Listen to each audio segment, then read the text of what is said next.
She saved him in a storm not knowing he's a duke. Now he defies all to marry her. Would you risk your whole future for the one person who saved your life, especially when the world says she's not good enough? And would you still choose her when your family, your title, and your reputation are all on the line? If you love dramatic, emotional, Victorian-style romance like this, subscribe now for more stories like this. The storm didn't feel like a normal storm. It felt like the sky was angry. Wind tore through Blackwood Forest, making trees bend and creak like they were about to snap. Rain slammed against Sarah's cottage roof so hard it sounded like stones. Her shutters shook. Her candle flame leaned sideways, fighting to stay alive. Sarah stood by the fire, stirring a pot of vegetable stew. She lived alone on the edge of the forest, far from the village. People called her odd, because she preferred quiet over gossip. But Sarah didn't mind. Her garden fed her. Her chickens kept her company. And the forest, even when it was loud, was at least honest. Then came the sound that did not belong. A horse screamed. It was sharp and panicked, close enough that Sarah's skin tightened. She rushed to the small window, wiped fog from the glass, and tried to see. All she caught was darkness and rain. Then she heard hooves, fast, wild. Something crashed into her fence with a crack of wood. A second later, a heavy thud hit her front door. Not a knock, a slam, like someone had fallen straight into it. A low groan followed. Sarah froze. She wasn't the kind of woman who fainted, but she wasn't foolish either. People got desperate in storms. Desperate people did dangerous things. She grabbed the iron poker from the fireplace and crept to the door. "Who's there?" she called, trying to sound braver than she felt. Only wind answered. Another groan came, softer now, like the person was running out of strength. Sarah swallowed, then pulled the latch. The door flew open so hard it nearly hit the wall. Rain sprayed into the cottage and soaked her floor. A man lay on her doorstep, half in the mud, half on the wood step. His coat was dark and heavy, but even under dirt, she could see it wasn't rough village wool. It looked expensive. His boots were fine leather. One hand still clutched a broken rein, like he refused to let go. Sarah's heart hammered. She leaned closer. "Sir, can you hear me?" The man lifted his head just enough for her to see his face. Blood ran from a cut above his eyebrow, mixing with rain. His hair was dark, plastered to his forehead. His eyes, when they flicked open, were a sharp green. He looked at her like he was trying to remember what trust felt like. His lips moved. He whispered something. "Don't let them." "Let who?" Sarah asked, voice tight. But his head dropped again, and his body went limp. Sarah stared at him, rain stinging her cheeks. If she left him, he would be dead by morning. If she dragged him inside, she might be inviting trouble into her home. Her hands clenched around the poker. Then she saw his fingers shaking from cold. Not the kind of shaking a strong man pretends he doesn't have.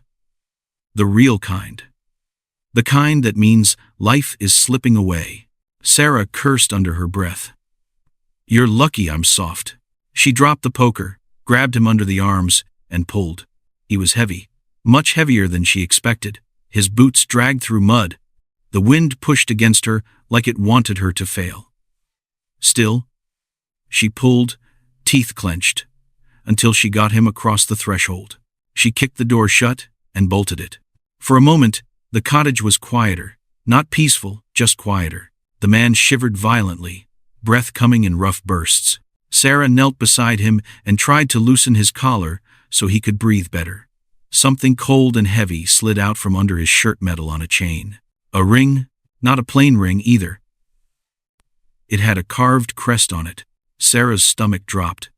She had seen that kind of thing only once, on the finger of a traveling lord who passed through the village years ago. This man wasn't a common traveler. This man belonged to a world that didn't usually end up face down in mud. Sarah swallowed her fear and got to work anyway. She removed his boots, then his soaked coat, then wrapped him in her thick quilt. She pulled him close to the fire until the warmth touched his pale skin again. She cleaned the blood from his brow with warm water and a clean cloth. The cut was nasty, but not deep enough to kill him. As she dabbed the wound, he flinched and murmured again, half awake, "Please, don't send me back." Sarah paused, cloth in hand. "Back where?" She looked at his face, the fear that still lived behind his closed eyes. And something in her softened. "All right," she said quietly, like she was making a promise. "I won't. Not tonight." Outside, thunder shook the forest.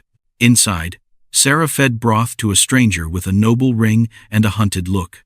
And she didn't yet know her small act of kindness was about to pull her into a storm much bigger than the weather. The storm refused to leave. For 2 days, rain kept falling like it had something to prove. The road to the village turned to thick mud. Even the birds stayed quiet. Inside Sarah's cottage, the fire stayed lit. The stew pot stayed warm. And the stranger alive. But weak slowly came back to the world. He slept most of the first day, waking only to drink broth or water. Sometimes his eyes opened wide in fear, like he expected someone to burst through the door. Once, he grabbed Sarah's wrist so hard she hissed. Then he realized what he'd done and let go fast. "Sorry," he rasped, voice full of shame. Sarah rubbed her wrist. "If you break my arm, you'll have to chop my wood for the next year." A tiny, shocked laugh escaped him. It sounded rusty, like he hadn't used it in a long time. By the second afternoon, he could sit up. Sarah handed him herbal tea, and he took it carefully, as if he was afraid to spill even a drop. "You're very polite for a man who fell into my mud," she said. He looked at her, then at the fire. "Old habits." She waited. "So what do I call you?" His jaw tightened. "William." "William, what?" His eyes flicked away. "Just William." Sarah studied him for a moment. He spoke like someone educated. He held the cup like someone used to fine things. But there were bruises on his wrist, and when Sarah helped him change his bandage, she noticed a faint mark near his ribs, like he'd been hit. "Fine," she said at last. "Just William it is." He exhaled like she'd saved him again. Over the next day, as the storm finally softened into drizzle, William tried to help around the cottage. He insisted on carrying water, even when he swayed.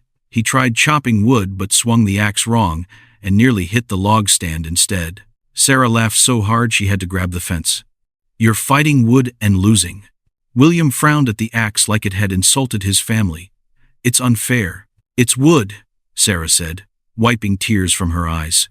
For the first time since he arrived, William smiled properly, warm, real, and boyish. It changed his whole face. That night, the rain quieted. The cottage felt almost peaceful. Sarah mended a tear in her dress, while William sat by the fire, watching the flames. "You live out here alone?" he asked. "Yes," Sarah said, threading her needle. "It's quieter." William's eyes stayed on the fire. "Quieter can be lonely." Sarah paused. "Not always." William nodded slowly, like he understood more than he wanted to. After a long silence, Sarah spoke carefully. "You were afraid when you arrived. Not just hurt, afraid." William's fingers tightened around his cup. "People don't go looking for me because they're kind." Sarah's eyes narrowed. "Are you in trouble?" William hesitated. "I ran." "From what?" she pressed. He swallowed. "From being told what my life should be. Who I should be. Who I should marry." Sarah blinked. "Marry?" William's cheeks flushed, just slightly. "It sounds silly when I say it out loud." "It doesn't sound silly," Sarah said. "It sounds like a cage." William's head lifted sharply. "A cage?" Sarah nodded. "Cages have doors. Most people just forget they can open them." For a moment, William stared at her like no one had ever spoken to him that way. Like she'd handed him a key he didn't know existed. Over the next hours, they talked more than Sarah had talked to anyone in months. William told her he loved books and history. Sarah told him she loved the forest and how it smelled after rain. They laughed about her chickens, especially the mean one that chased William the moment he stepped outside. "That bird hates me," William muttered. "That bird hates everyone," Sarah replied. "You're not special." William looked at her, eyes bright. "I like that." Later, when Sarah gave him more tea, their fingers brushed. The touch was small, but it made the air feel different. William's voice softened. "You saved my life." Sarah shrugged, suddenly shy. "You were freezing." "No," he said quietly, eyes locked on hers. "You saved me. In a way you don't even understand." Sarah didn't know what to say to that. She only knew that when he looked at her, he didn't look down. He looked like she mattered, and for a woman who had spent years being treated like background noise, that felt dangerous, because storms ended, and real life always came knocking. Would he defy his title for her when the Manor fights back? Don't forget to subscribe. Continue listening. On the third morning, sunlight finally broke through the clouds. Sarah stepped outside and breathed in cold, clean air. The garden looked battered but alive. The world smelled like wet earth. Inside, William sat at the table, eating bread and jam. He looked stronger, but his eyes still darted to the window now and then. Sarah tried to pretend she didn't notice. Then the sound came. Hooves. Fast. Many.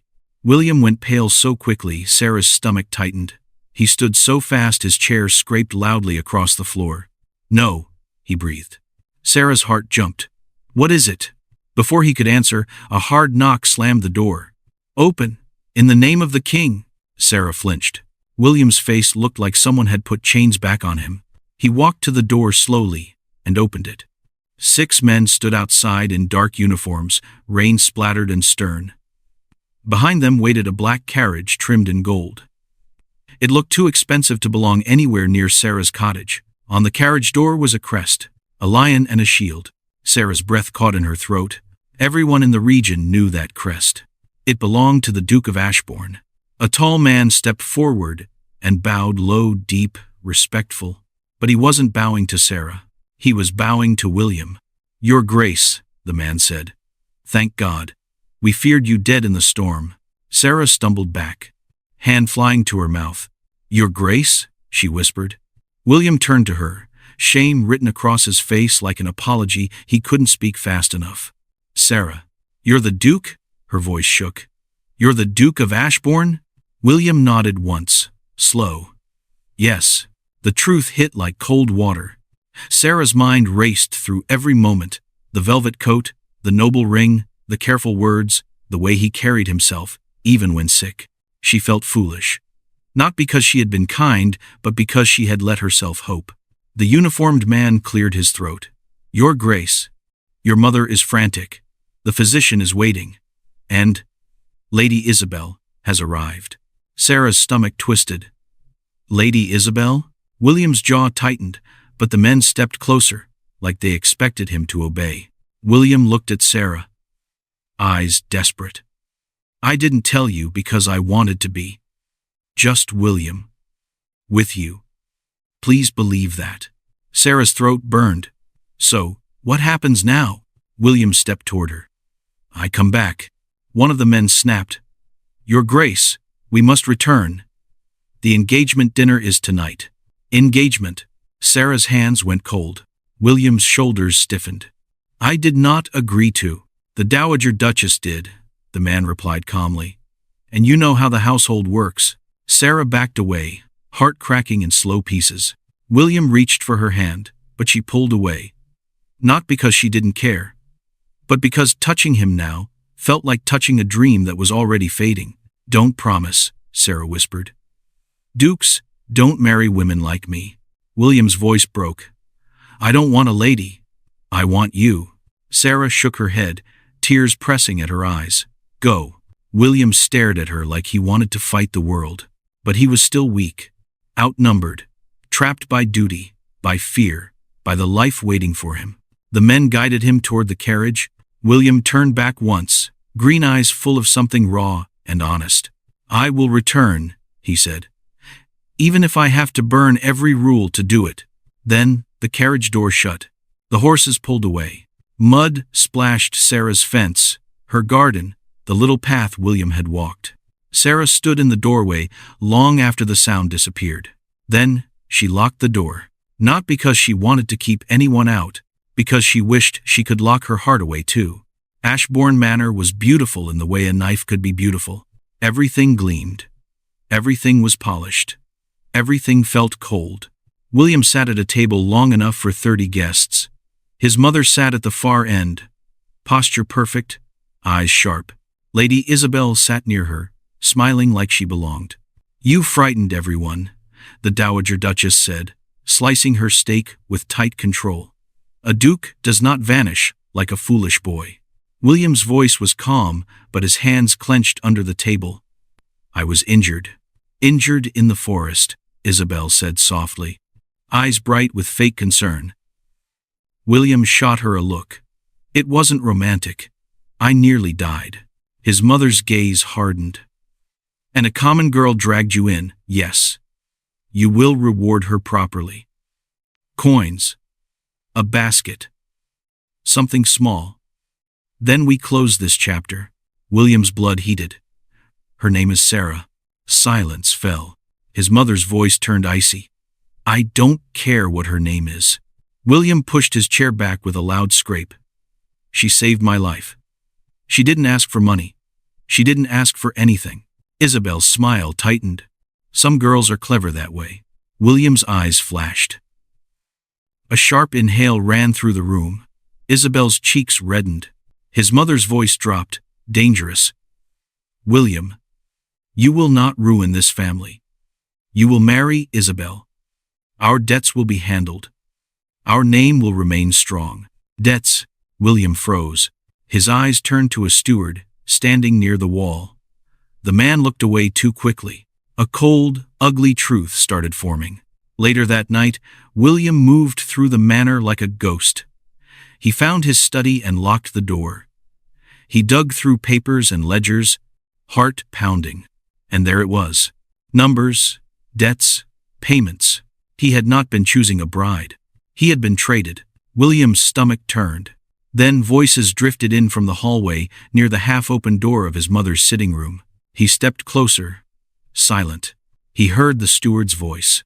"The storm was unfortunate," the steward murmured. "If your grace had died, the title would have passed, and the marriage agreement would still stand through the family." William's blood went cold. A second voice, low, unfamiliar, answered, "He didn't die."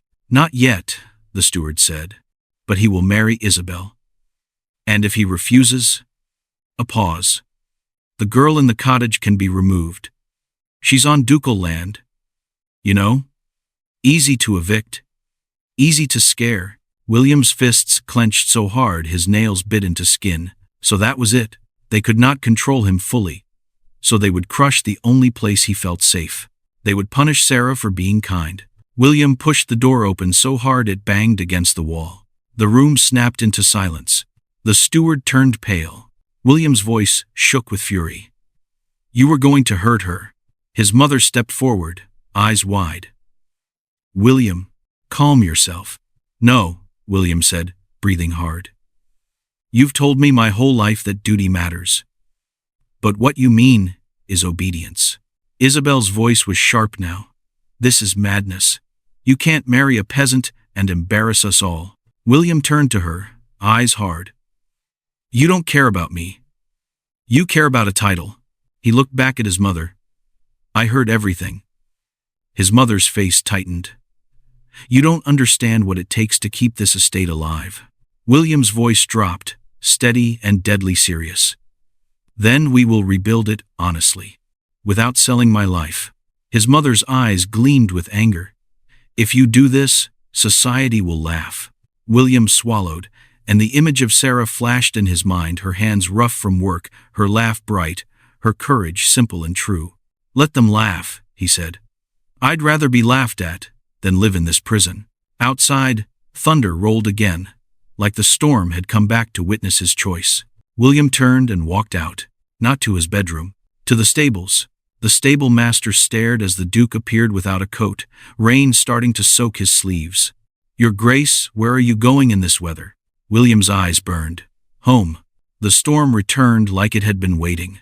Sarah sat by her fire, trying to ignore the bucket catching drips from the roof. Her cottage was warm, but it felt emptier now. like laughter had moved out and left silence behind. She told herself she was fine. She had lived alone before, but her hands kept pausing in the middle of chores, like her body expected someone to speak from the chair by the fire. That afternoon, Sarah went to the village for flour and lamp oil. She kept her head down.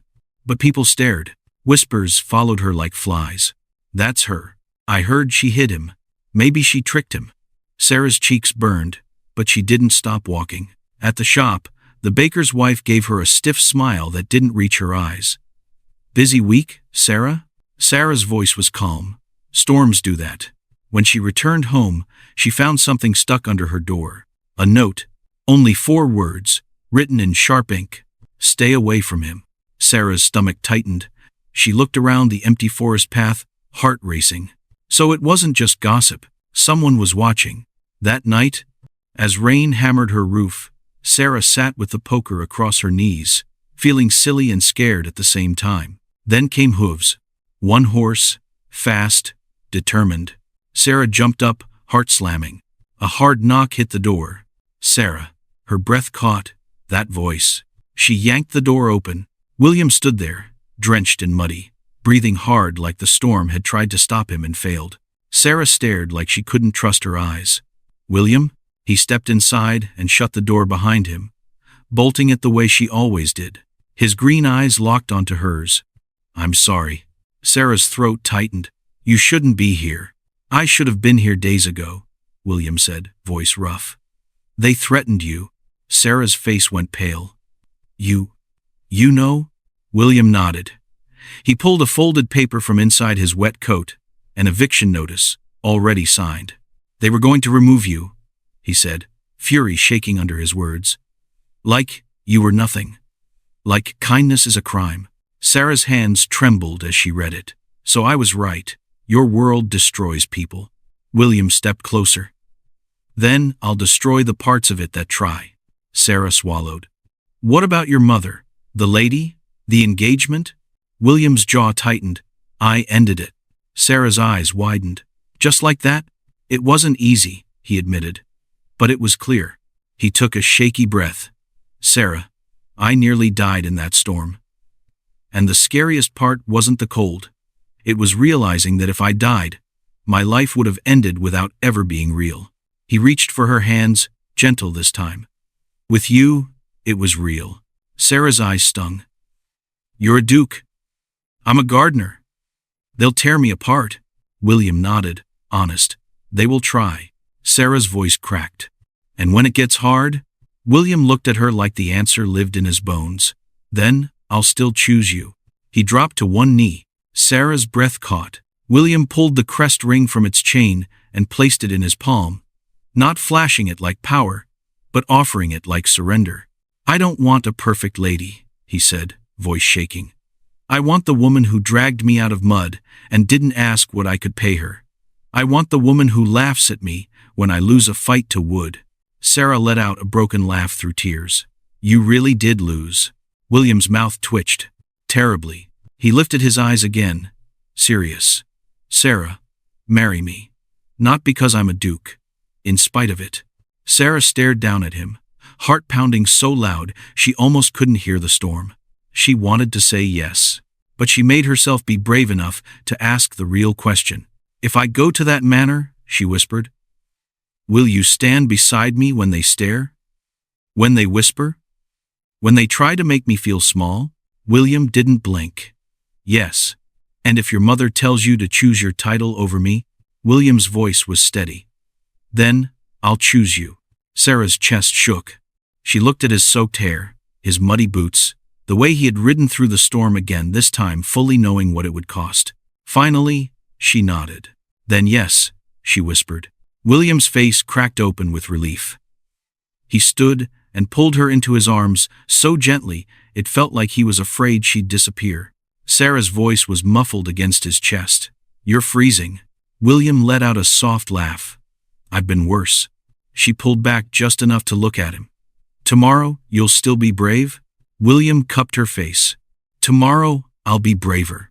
Sarah's lips trembled into a smile. "Good. Because if your fancy manor breaks my spirit, we're coming back here." William grinned. Deal. And you're learning to chop wood properly. William sighed dramatically. That's the hardest part of marriage. Sarah laughed real laughter, warm enough to beat back the storm for a moment. Outside, rain still fell. But inside the cottage, Sarah finally believed something she never had before. Some men were born into cages, but some of them loved hard enough to break the lock.